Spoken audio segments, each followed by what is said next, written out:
अस्सलाम वालेकुम दोस्तों, अगर आपने भी तोते पाले हुए हैं और आपको तोतों को रखने का शौक है, तो आपको ये प्रॉब्लम ज़रूर पेश आती होगी कि तोते आपस में क्यों लड़ पड़ते हैं। दोस्तों आज की इस वीडियो में इसकी 2 कंडीशन मैं आपके सामने रखूँगा कि तोते क्यों लड़ पड़ते हैं। अगर तोते लड़ पड़े तो उस वक़्त आपने क्या करना है? अगर तोते लड़ रहे हों तो उस वक़्त आपने क्या करना है? और इनका झगड़ा क्यों होता है? और ये अगर इनका झगड़ा हो जाए तो उस वक़्त आप लोगों ने क्या करना है? दोस्तों वीडियो को शुरू करने से पहले अगर आपने अभी तक चैनल को सब्सक्राइब नहीं किया है तो सब्सक्राइब कर दें, क्योंकि यहाँ पर आपको इसी तरह की इन्फॉर्मेटिव वीडियो सबसे पहले मिलती रहेगी। तो चलते हैं बिना देर की वीडियो को स्टार्ट करते हैं। दोस्तों तोतों के लड़ने की 3 वजूहात आपके सामने रखता हूँ। तोते आपस में जब भी लड़ते हैं जब कोई नया पेयर उस केज में छोड़ा जाए या फिर उस कॉलोनी में छोड़ा जाए जहाँ पर पहले वाले पेयर मौजूद थे।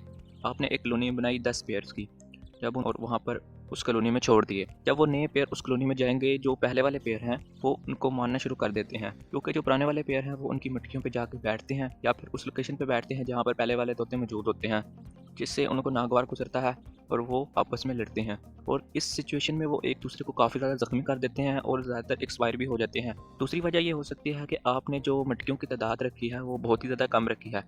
जब मटकियों की तादाद कम होगी तो जो तोते हैं वो आपस में लड़ते हैं मटकियों के पीछे। इसलिए जब भी आप मटकियाँ लगाएं तो जितने आपने पेड़ लगाए हैं उससे ज़्यादा मटकियाँ लगाएं।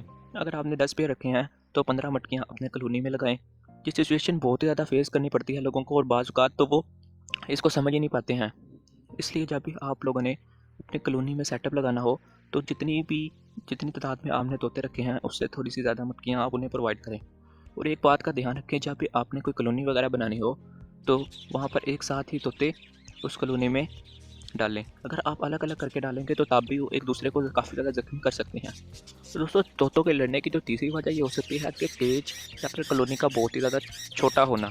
जब भी केज या कॉलोनी छोटी होंगी और जो पक्षी वगैरह हैं जितने आपने पेड़ उनको कॉलोनी में लगाए हुए हैं, अगर उनकी तादाद ज़्यादा हुई तो वो फिर भी आपस में बहुत ही ज़्यादा लड़ेंगे। तो गाइस ये आप महवर करा लेंगे, जितने आपको पेड़ दिए गए हैं 10 पेड़ अगर आपने लगाए हैं तो 10 पेड़ के हिसाब से अपनी कॉलोनी को जज करें। तो ये नहीं हो सकता कि 1.5 केज साइज़ में हम 2 पेड़ बगीचे लगा लें। यहाँ पर उनकी 100% उम्मीद है कि वो वहाँ पे किसी भी दूसरे पैरेट को अगर छोटे केज में रखा है और ज़्यादा तादाद में रखा है तो वहाँ से अलग-अलग कर लें। अगर कॉलोनी लगाई है, कॉलोनी इतनी लगाएँ कि जितने उसके अंदर पेड़ आ सकें।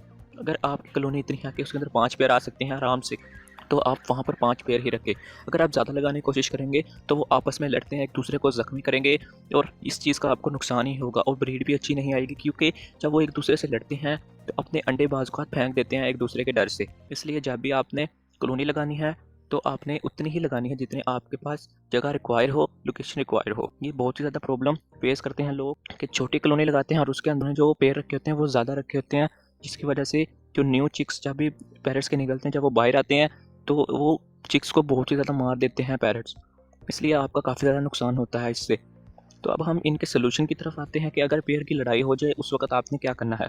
दोस्तों अगर आपने न्यू पेड़ लगाकर कॉलोनी में छोड़ दिए हैं और जो पेड़ हैं वो एक दूसरे को मार रहे हैं, तो आपने फ़ौरन ही जो न्यू पेड़ है उसे 2 या 3 दिन के लिए अलग कर लेना है। जैसे ही आप 2 या 3 दिन के लिए अलग कर लेंगे, जो पैरेट्स हैं वो समझ जाएँगे कि अब ये चला गया है पेड़, और उसे नए केज में शिफ्ट कर लें, लेकिन नई लोकेशन में शिफ्ट कर लें। दूसरे नंबर पे अगर पेड़ के पास मटकियाँ भी ज़्यादा हैं और फिर भी वो लड़ रहे हैं, उस सूरत में आप लोगों ने क्या करना है। दोस्तों एक बाज़ औक़ात ऐसा होता है हमने मटकियाँ भी लगाई होती हैं, लेकिन जिस लोकेशन में मटकी लगी होती है वो लोकेशन 2 पैरेट्स को, 2 फीमेल को तो पसंद आ जाती है। कहते हैं कि यार हमने ये मटकी सेलेक्ट करनी है तो दूसरों को नहीं करने देनी। तो इस वजह से वो एक दूसरे के साथ काफ़ी ज़्यादा लड़ते हैं। तो गाइस इस सिचुएशन में आप ये कर सकते हैं, जो पेड़ ज़्यादा लड़ रहा हो, ज़्यादा एक दूसरे पेड़ को मार रहा हो, उस पेड़ को आप अलग कर लें, क्योंकि वो जो पेड़ है वो दूसरे पैरेट्स को भी काफ़ी ज़्यादा ज़ख्मी कर सकता है।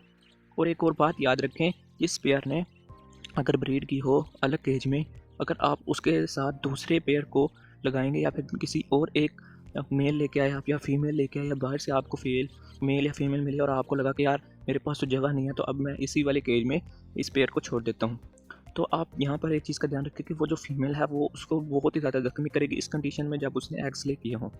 तो इसलिए जब भी किसी फीमेल ने एग्स ले किए हों उसके साथ दूसरा पेयर नहीं लगाना आपने। जब आपको लगे कि यार हमारे ये जो तो पेयर हैं वो अब सेटल हो चुके हैं, तो अब आप आके दोबारा इस कॉलोनी में छोड़ सकते हैं।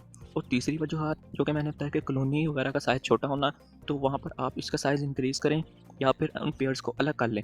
यानी कि इन तीनों सूरतों में आपने उन पेयर्स को अलग ही रखना है जो कि बहुत ही ज़्यादा लड़ाई कर रहे हों। अगर नए पेयर हैं तो नए पेयर को अलग कर ले। अगर मटकी के पीछे लड़ाई हो रही है तो उनमें से ऐसा पेयर जो अभी पट्ठा है उसे अलग कर ले। जो ज़्यादा मैच्योर है, अडल्ट है, उसे उस केज में रहने दें, उसे उससे ब्रीड ले लें। केज को बड़ा करें या फिर अलग अलग करके केजेस में पेयर को लगाएं। तो गाइस ये छोटी सी इन्फॉर्मेशन थी, उम्मीद करता हूँ आपको पसंद आई होगी। मिलते हैं एक नेक्स्ट वीडियो में, तब तक के लिए अल्लाह हाफिज़।